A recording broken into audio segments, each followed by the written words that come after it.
Hello friends, welcome. In this session, we will discuss the project planning and risk management. Yes, I'll be taking you through this essential and strategic topic that really plays a crucial role in the success or failure of any project. In today's increasingly dynamic and complex business environment, project success is not just about the technical excellence or hard work. It's definitely more. It's all about planning proactively and managing uncertainties effectively. Through this session, we will explore how structured planning, foresight, and deep understanding of potential risks can transform how we can deliver projects. It is not just on time that we need to think about, we need to get it delivered on time, within budget, and also with resilience and confidence. Let's begin by understanding why planning and risk management go hand in hand and how they transform as the backbone for the smart project execution. All right, we will get into it and it's going to be a nice learning for all of us. Introduction to project planning. Project planning is the structured phase in the project management where you lay down a step by step roadmap for achieving project objectives.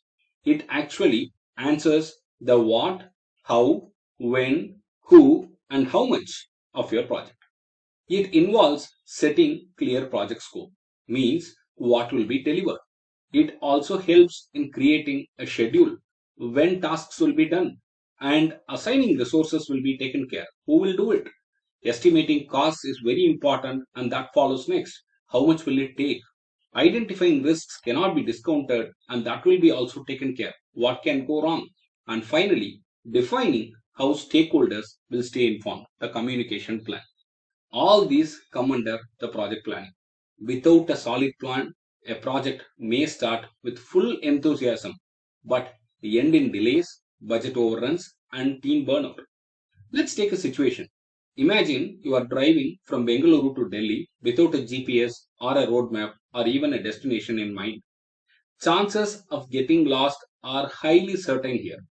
Planning brings you clarity, it reduces ambiguity, and aligns all the stakeholders.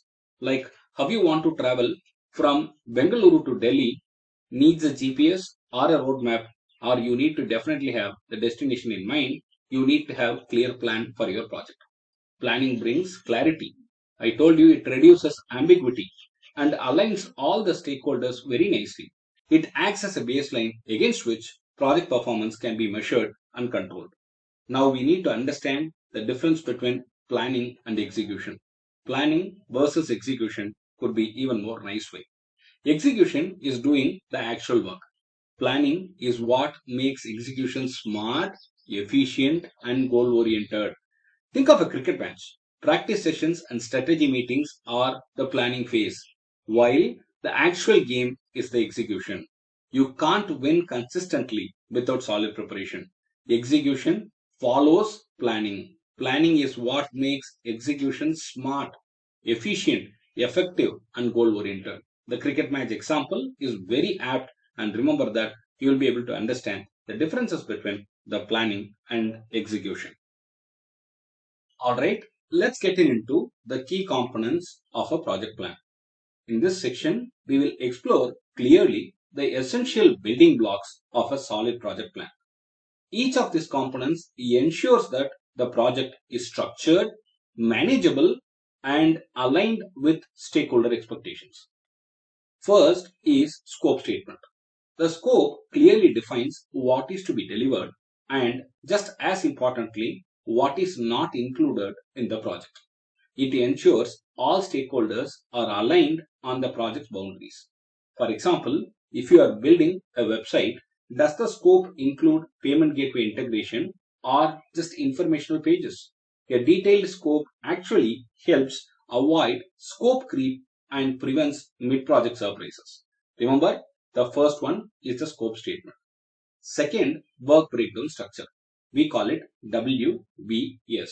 Once the scope is clear, we break the project into smaller, manageable components. This hierarchical structure is called as the work breakdown structure or WBS. Each level drills down into finer tasks.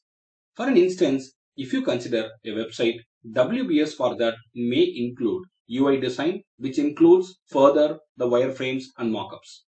Front-end development, which can be further having minute details as HTML or CSS based. Backend development, it will also include the database setup and API integration. Testing, development, everything will come in into WBS very clearly. This makes it easy to assign tasks, estimate time and cost, most importantly, also monitor the progress. Then comes the schedule. Scheduling answers when. The question to be answered is when, and scheduling correctly helps you with the answer. Tools like the Gantt charts visualize tasks over time using horizontal bars, while critical path method, we call it CPM, helps identify the sequence of tasks that determine the minimum project duration.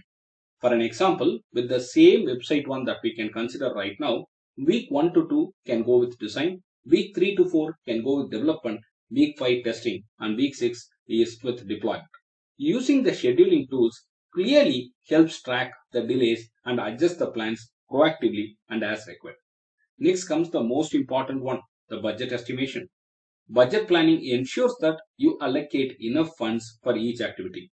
For the same website example that we have taken, 20,000 rupees for UI/UX design can be allotted, 40,000 may be allotted for development, 15,000 for testing, 10,000 for hosting it and deployment. And all these should also include a contingency fund of 10% or 5% as per your guidelines. Accurate estimates always prevent mid-project funding issues and allow for management to approve yearly. Yearly approval can let you start the project on time. So budget estimation should be perfect for you to get the estimation approved by the management. Next comes the resource allocation. Resources include people, tools, materials, everything. Planning this upfront ensures that you have the right people at the right time for the right project. For our project which we have considered, the website development, we have to give the resource allocation nicely. Designer for 2 weeks, developer for 3 weeks, tester for 1 week, project manager throughout are all required. Tools like the Microsoft Project or resource calendars can help in managing the resources, and it can avoid resource conflicts. Then comes the most important one, which is actually underrated, but it is the most important one, the communication plan. Even if the perfect plan, lack of communication can totally derail a project. The communication plan clearly defines who needs what information, when it should be communicated, how it will be delivered, like an email, meetings, reports, what is that? For example, the weekly status updates to the stakeholders and daily stand-ups with the team may be defined very clearly. A shared project dashboard like Trello or Asana can really ensure visibility. So these are the key components for any project: scope, work breakdown structure, schedule, budget estimation, resource allocation, and finally communication plan. Well, it is always good to go with a real world example. We are going to go with the key components of a project plan for a simple real world example that I discussed some time back, the website development project. Let's start with the first one, the scope statement. This defines exactly what the project will deliver and sets clear boundaries. It includes deliverables, goals, and constraints. A very well written scope statement ensures that everyone is on the same page, thereby preventing confusion and scope creep. For an example, if you are building a mobile app, the scope may include the login, profile, and dashboard features, but not analytics or chatbot integration. The second one in the list is WBS, the work breakdown structure. Yes, this is where we decompose the project into smaller, more manageable parts. Think of it as a family tree of tasks. Instead of saying build a website, the WBS helps break it down into design, development, testing, and deployment, each with its own subtasks. This structure helps in resource management, assignment, time estimation, and tracking the progress. Next comes the schedule. The schedule brings time into the equation.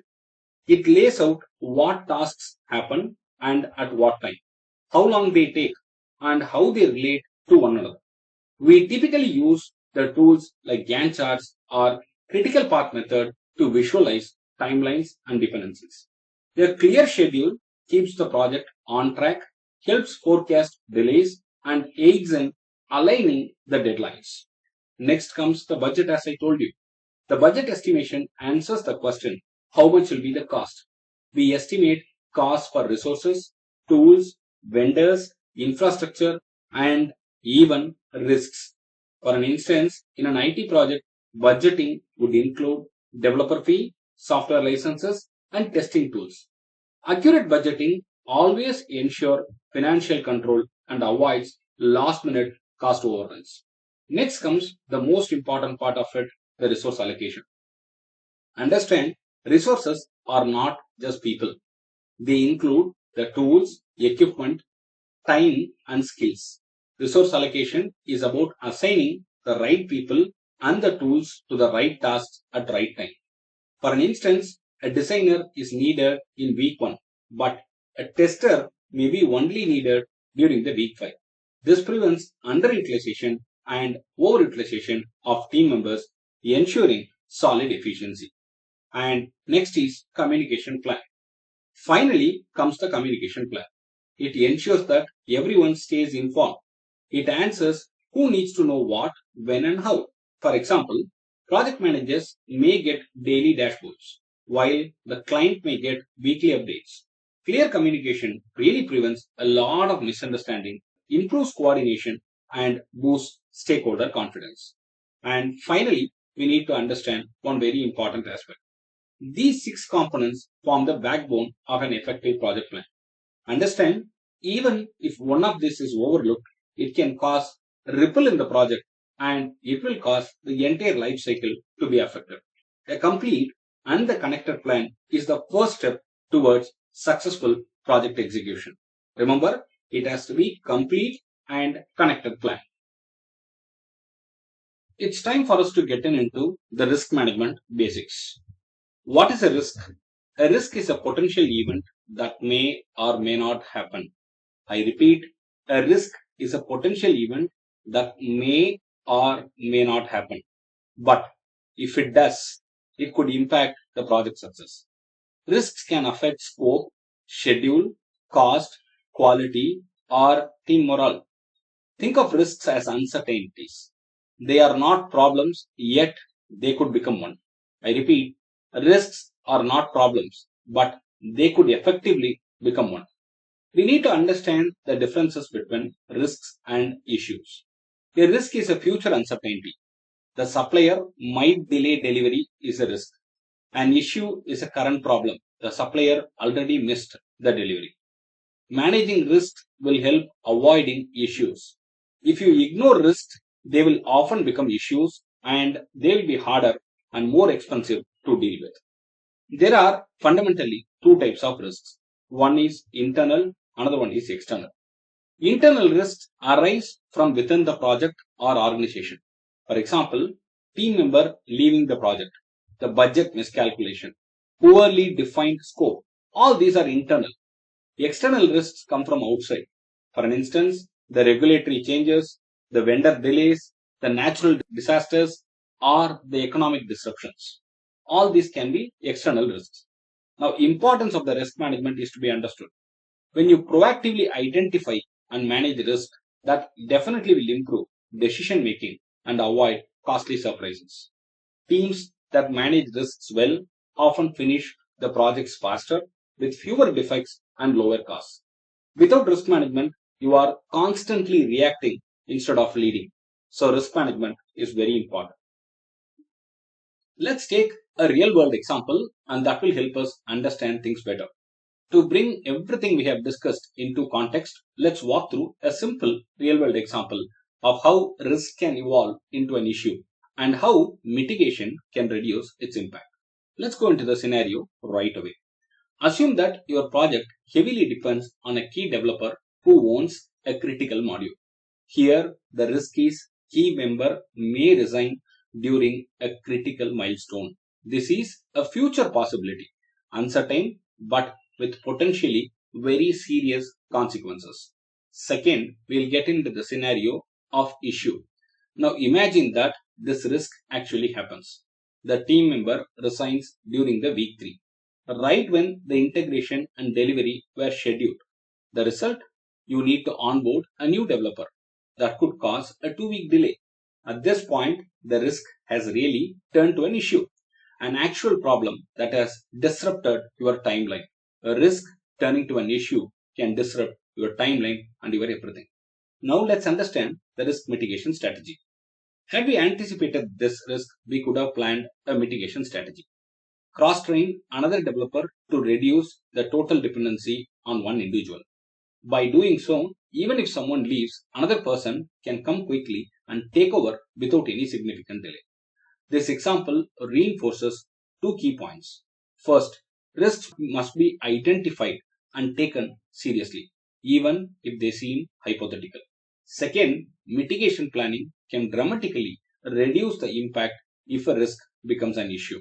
So remember, risks are to be identified and taken very seriously. Number two, mitigation planning will definitely help you reducing the impact if at all the risk becomes an issue. Alright, let's get to the next step. We are going to understand the risk identification and analysis right now. The first step in risk analysis is identifying what could possibly go wrong. We use several tools and techniques for this. The first and foremost is very simple, which is brainstorming. Brainstorming with team members helps surface unknown problems and risks. Second is checklist. Checklists based on the previous projects provide common risk types. It's an easy way to proceed further. Then comes the SWOT analysis. The strength, weakness, opportunities, threat. SWOT analysis helps identify risks through internal weaknesses and external threats. Expert judgment comes next. Expert judgment from experienced stakeholders can reveal project specific vulnerabilities with ease. Historical data is very useful. Historical data from similar projects often highlights recurring risk patterns. All these are easiest way for somebody to go ahead and identify risks. Hence, we can use any one of this or combination of these to identify the risk properly. After identifying and analyzing risk using tools like whatever we have discussed here, it is very important to have a structured way to track and manage them. That's where the risk register comes into picture. What is a risk register? Very simple. It is a dynamic living document, typically a table or a simple spreadsheet that can capture all the relevant information about the identified risks. It ensures visibility, accountability, and traceability across the project lifecycle. The key fields that we usually maintain with the risk register include the risk description, what the risk is all about will be very clearly mentioned. Second, root cause, why the risk may occur, that will be very clearly mentioned. Then the potential impact will follow, what would happen if it occurs. Then the probability, that's the likelihood, how likely it is to occur. Then comes the priority. Derived from the probability and the impact, we can understand what the priority of that particular risk identified is. Then comes the response strategy. What will we do to prevent or to respond? Then finally comes owner, who is responsible for monitoring or to take corresponding action. Now I am going to take a very simple example which is presented right in front of you. Right? So we are going to take the risk description as the key developer may resign, a common but definitely impactful risk. Now, likelihood, it is rated as medium. The person has not indicated leaving, but attrition is always possible. Then comes impact. It is marked as high impact. Losing a critical team member during delivery can delay the timeline significantly. Then comes the priority. This is a high priority risk, so we need to pay more attention. Response strategy, we can plan cross training a backup developer so knowledge is shared and transition is smooth if at all it is needed. Who is the owner? The project manager, that is the PM, is assigned to track this and ensure mitigation is all ready. Why this matters a lot? By maintaining the risk register, we always stay organized. We can communicate risk status to all the stakeholders. we ensure that mitigation actions are not forgotten. And most importantly, we can track the trends over time, improving future planning as well. And the risk register is not a one time document, it evolves with the project. Risks can escalate, downgrade, or even get resolved. And this register helps us to stay on top of that. Remember, risk register is very important. Now that we have identified potential risks in our project, the next step is important. It is to analyze them based on how likely they are to happen and how severe the impact would be if they did happen. That's where the risk matrix comes into picture. It's a simple yet powerful visual tool for prioritization. You can see the picture presented in front of you where we have two sections. One is the green section, the top part of it, and second one is the orange section, which is the bottom portion of it. Let's start with the green section. The green box here emphasizes the core purpose of this matrix. We use it to plot risks visually and help us prioritize our focus. The matrix helps reduce ambiguity by quantifying risks along two dimensions. The first one is the probability that is shown in purple color. This answers the question, how likely is this risk to occur? You might hear this expressed as low, medium, or high likelihood. Then comes the impact that is shown in green. This answers if this risk happens, how severe will the damage be? Again, typically rated as low, medium, or high impact. Now comes the orange box. The matrix then categorizes the risks into zones, as indicated clearly in colors. First one red, second one yellow, third one green. High priority, that is the red zone, is going to be taken first. These risks are both high in probability and high in impact.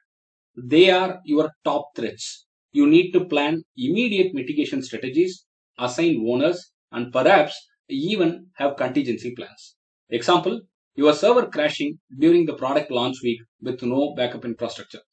Next comes the medium priority, the yellow zone. These risks are moderate in either probability or impact. They shouldn't be ignored, but they can be monitored with less intensity. You can prepare responses but avoid over planning or reacting unless the risk level changes. Example, a mid-level vendor delaying delivery by a few days. Now comes the low priority, the green zone. These risks have either low probability, low impact, or both. You may choose to accept these risks without immediate action.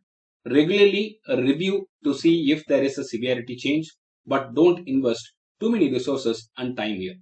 Example, minor UI glitches that won't affect user experience. In a summary, the risk matrix helps us focus our energy where it matters the most. It ensures that we are not treating all risks equally and let us manage projects with greater confidence and control.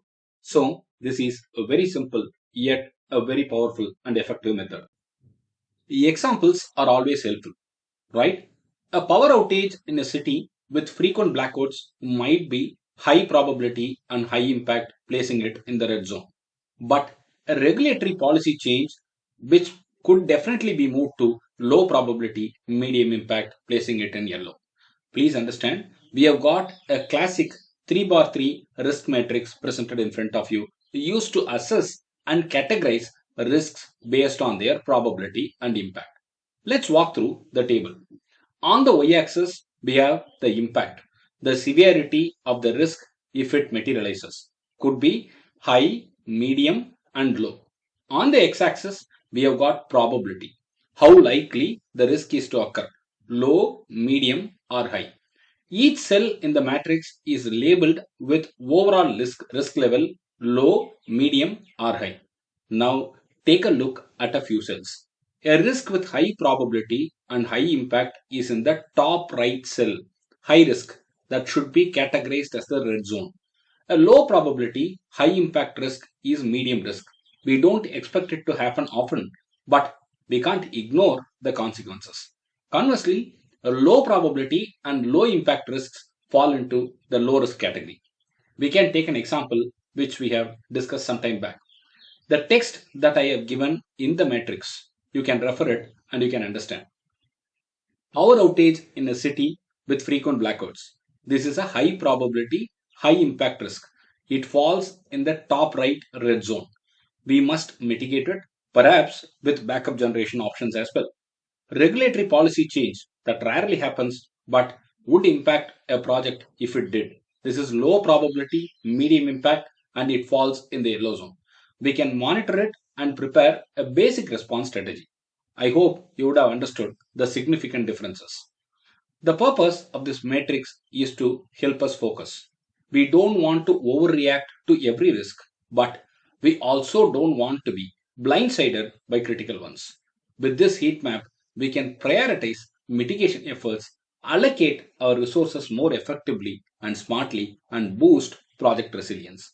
These examples are handy, I trust, in understanding how do we categorize the risks clearly. Well, once we have plotted the risks on the probability impact matrix, the next step is to assign a priority label to each. This helps us determine how do we handle each risk. This process is very essential for focusing our attention and resources on the most impactful threats without wasting effort on less important risks. The left block that you can see here is the high risk one. Risks that fall in red zone of the matrix, those that are both high in probability and high in impact, are labeled as high risk. These require immediate action, well-defined mitigation strategies, and constant monitoring. Example, if a payment gateway provider might shut down, you need to have a backup vendor plan now, not later. It is very high risk. Next comes the middle block, which is medium risk. Risks labeled as medium risk are either moderately likely or have very moderate impact. You don't need an urgent action here, but monitoring is very essential. If circumstances change, these can escalate into the higher risks. You might choose to prepare contingency plan just in case. The term just in case is very important. Next comes the right hand side one, the low risk. Finally, we have the low risk one. These risks with low probability and low impact are easy to handle. They are often acceptable risks, and teams might choose to simply track them or revisit them periodically. For example, a spelling mistake in a footer may be annoying, but that doesn't derail our entire project. Now, please understand the key idea here is the prioritization ensures that you don't spend time on minor risks while ignoring the mission critical threats. This mindset is what separates reactive teams from proactive strategic project leaders. Well, now let's bring everything together with a real world example. These examples which we are going to show now will help us in identifying how do we get risks assessed, how do we get to understand their impact, and how we can assign a priority level using the matrix. Let's go one by one. The first one, App Store rejection due to UI non-compliance. This is a very common risk in mobile app development. It has a high probability, especially if design guidelines are not followed strictly. And coming to the impact side, it has a medium impact since it causes delay but can be corrected. We mark it as high priority risk. This means that we must proactively verify UI guidelines early and include extra time for approval buffers. The second one is going to be server downtime during deployment. This is a medium probability event. Maybe the servers are reliable but not guaranteed. However, it has a high impact, especially during live deployment. So, this too becomes a high priority risk. What is the action? We can plan the mitigation steps using a CDN, set up cloud failover, or schedule maintenance windows. You can do all these, and that way we can handle. Then, third one comes minor typo in the FAQs. Here we see a high probability. Typos are very common, correct? But we have a very low impact because it does not harm the functionality or core user experience. Hence, it is a low priority risk. This means we log it for a review, but we don't need a formal mitigation strategy. It's safe to accept it, fix it post launch. These examples highlighted how not all risks are equal. The matrix driven method keeps us focused on what could delay or derail the project, and let's relax about the rest. That's how we need to handle it. The next interesting and important thing that we are going to learn here is a rolling wave planning. Imagine trying to plan a year long software development project on day one. Will you have any complete idea? No, it's nearly impossible to get everything right on day one. That's where rolling wave planning comes in. You detail the first sprint or phase thoroughly, but you outline the future phases. As you gather more feedback and insights, you can progressively elaborate on the next steps. It's like driving with headlights. You can just see far enough ahead to keep moving safely. Agile projects often use this method by locking only one sprint at a time while maintaining a backlog. It is interesting and important too, so please remember. Now, the next one is EVM, Earn Value Management. What is it? EVM helps you answering two critical questions. Are we on schedule and are we on budget? Both are very important questions. It helps track progress using the metrics like planned value and earned value. If earned value is less than the planned value, then we are behind the schedule. If earned value is less than the actual cost, then we are over the budget. This technique is very useful in large infrastructure and construction projects, and interestingly, is increasingly being adopted in IT for budgeting and milestone tracking as well. Alright, the next one is going to be super interesting. Assumptions versus constraints. Projects are full of assumptions. We have to agree to this point. For example, assuming key personnel will be available when needed is a very strong assumption. But assumptions carry risk if they turn out to be false. Constraints, on the other hand, are non negotiable. Think of them as hard boundaries. A key to strong planning is to list all known constraints. Constraints will be in terms of budget, time, and resources.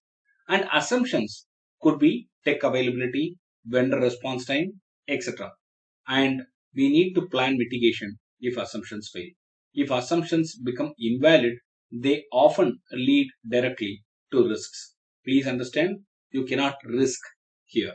Risk is directly proportional to failed assumptions, invalid assumptions. You will have to handle that. Alright, we need to now go ahead and learn the tools for planning and risk.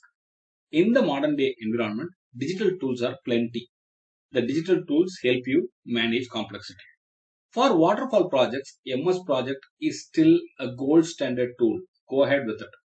Agile teams really use Jira or Monday.com to manage sprints, and they assign resources, track task progress, all in real time. Risk management is often done in a custom Excel risk register where you list the risk, impact, likelihood, owner, and mitigation.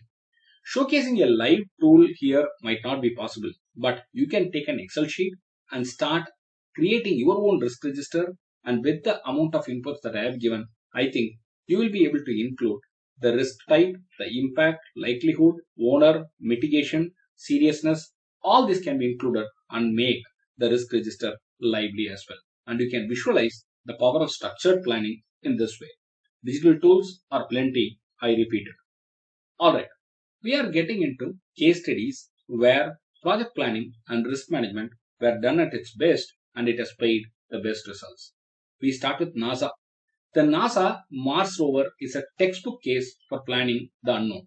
Since human intervention is impossible once launched, every component from sensors to software had to be planned, tested, and risk managed with precision. You cannot take chances there. The project team used failure mode analysis, contingency strategies, and redundant systems to ensure mission success. This is a gold standard for mission critical risk planning in unknown environments. This is one of the best examples, best case studies you can pick up and start reading more. Next comes our own Delhi Metro Rail project. The Delhi Metro project is known not just for its engineering scale but for its project discipline. Scope was tightly controlled across multiple phases using detailed WBS and Gantt scheduling. frequent reviews, stakeholder communication, and timely issue resolution helped them to meet milestones. Despite working in congested urban areas, they were able to achieve the milestones as planned. This is an example of how clear planning and stakeholder management ensure success in the public infrastructure. Apple iPhone launch comes next. Yes, every iPhone launch is a masterclass. Yes, every iPhone launch is a masterclass in cross functional planning. Apple synchronizes its hardware design, software development, packaging, logistics, and marketing all in a tightly scheduled calendar. One dependency, if you miss, say a delay in chipset production, could affect the global delivery timelines. Apple uses buffer periods, parallel execution, and global risk tracking to ensure launch day by precision. This is the best example you can refer with to understand how cross functional planning can be done. Alright, I'm going to give you an activity, guys. You can try it out, and this is going to be interesting. Your college is organizing a national level 2-day tech fest involving 1,000 participants, external speakers, online events, and overnight stay arrangements. You've got now 20 minutes. That's the time that I can give you. You've got 20 minutes to brainstorm and list as many risks as possible. Then assign each risk a likelihood, low, medium, or high, and impact, low, medium, or high. Try it out and let me know your feedback and comments. I'll be very happy to answer. I hope it was an interesting session.